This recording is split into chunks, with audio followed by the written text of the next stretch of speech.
India ലോകത്തിലെ ഏറ്റവും വലിയ സാമ്പത്തിക ശക്തിയാണെന്ന അവകാശവാദം ആവർത്തിക്കുകയാണ് പ്രധാനമന്ത്രി നരേന്ദ്രമോദി. വ്യക്തമായ കണക്കുകളും രേഖകളും ഒന്നുമില്ലാതെ പ്രധാനമന്ത്രി മോദി ഇത് പലകുറി ആവർത്തിക്കുമ്പോൾ തെറ്റാണെന്ന് പറയാൻ ബിജെപിയിലെ മറ്റ് നേതാക്കന്മാർ തയ്യാറാകുന്നില്ല. മോദി പറയുന്നത് തെറ്റാണെന്ന് ബോധ്യമാകാത്തതുകൊണ്ടാണോ അതോ തെറ്റാണെന്ന് വിളിച്ചു പറയാനുള്ള ചങ്കൂറ്റമില്ലാത്തതുകൊണ്ടാണോ എന്ന് വ്യക്തമല്ല. എന്തായാലും മോദിയുടെ അവകാശവാദങ്ങൾ പൊള്ളയാണെന്ന് ഒരിക്കൽ കൂടി വിളിച്ചു പറയുകയാണ് റിസർവ് ബാങ്ക് ഗവർണർ പദവിയിലിരുന്ന രഘുറാം രാജൻ. ഇന്ത്യ ഒരു സാമ്പത്തിക വൻശക്തിയായി വിശേഷിപ്പിക്കാൻ സമയമായിട്ടില്ലെന്ന് പറഞ്ഞ രഘുറാം അത്തരം അവകാശവാദങ്ങൾ തികച്ചും അപക്വമാണെന്ന് പ്രധാനമന്ത്രി മോദിയെ ഓർമ്മിപ്പിക്കുന്നുണ്ട്. ഇന്ത്യ ശരിയായ ദിശയിൽ സഞ്ചരിച്ചാൽ മാത്രമേ ആ പദവിയിലേക്ക് എത്താൻ സാധിക്കുകയുള്ളൂ എന്നും അദ്ദേഹം ഓർമ്മിപ്പിക്കുന്നുണ്ട്.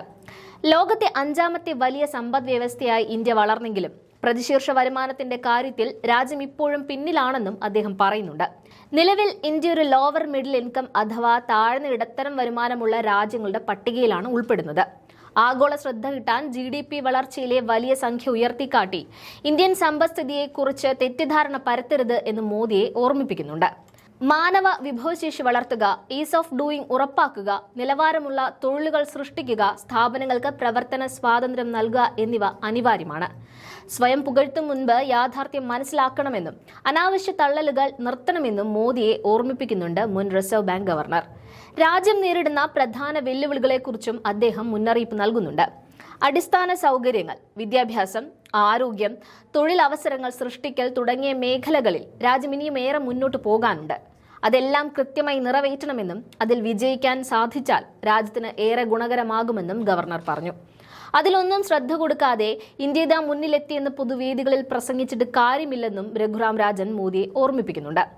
യുവജനങ്ങൾക്ക് ആവശ്യമായ തൊഴിൽ ഉറപ്പാക്കുന്നതിൽ ശ്രദ്ധ കേന്ദ്രീകരിക്കണമെന്നും രാജ്യത്തെ തൊഴിൽ സേനയ്ക്ക് മതിയായ നൈപുണ്യ വികസനം നൽകണമെന്നും അദ്ദേഹം ചൂണ്ടിക്കാട്ടുന്നുണ്ട്.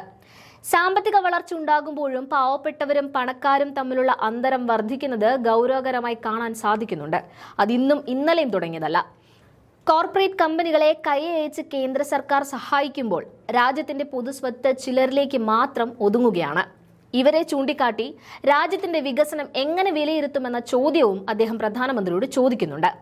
2047ഓടെ ഇന്ത്യയെ വികസിത രാജ്യമായി മാറ്റുക എന്ന ലക്ഷ്യം കൈവരിക്കണമെങ്കിൽ വരും വർഷങ്ങളിൽ ശക്തമായ സാമ്പത്തിക വളർച്ച സ്ഥിരമായി നിലനിർത്തേണ്ടതുണ്ടെന്ന് അദ്ദേഹം ഓർമ്മിപ്പിച്ചു.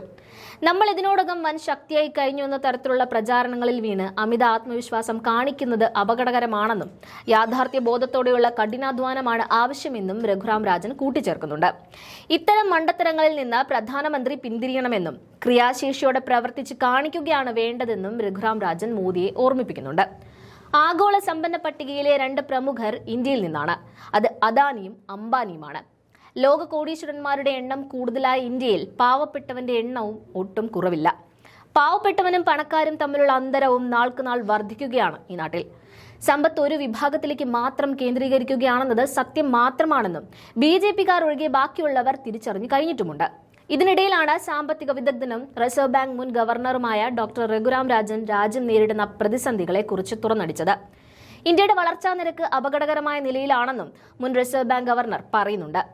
കുറഞ്ഞ സ്വകാര്യ മേഖല നിക്ഷേപം, ഉയർന്ന പലിശ നിരക്ക്, ആഗോള വളർച്ചാ മാന്ദ്യം എന്നിവ കണക്കിലെടുത്ത് ഇന്ത്യ നെഗറ്റീവ് വളർച്ചാ നിരക്കിനോട് അപകടമായി അടുത്തെന്നും നേരത്തെ തന്നെ രഘുറാം രാജൻ പ്രധാനമന്ത്രിയെ ഓർമ്മിപ്പിക്കുന്നതിനും ഈ രാജ്യം സാക്ഷ്യം വഹിച്ചതാണ്.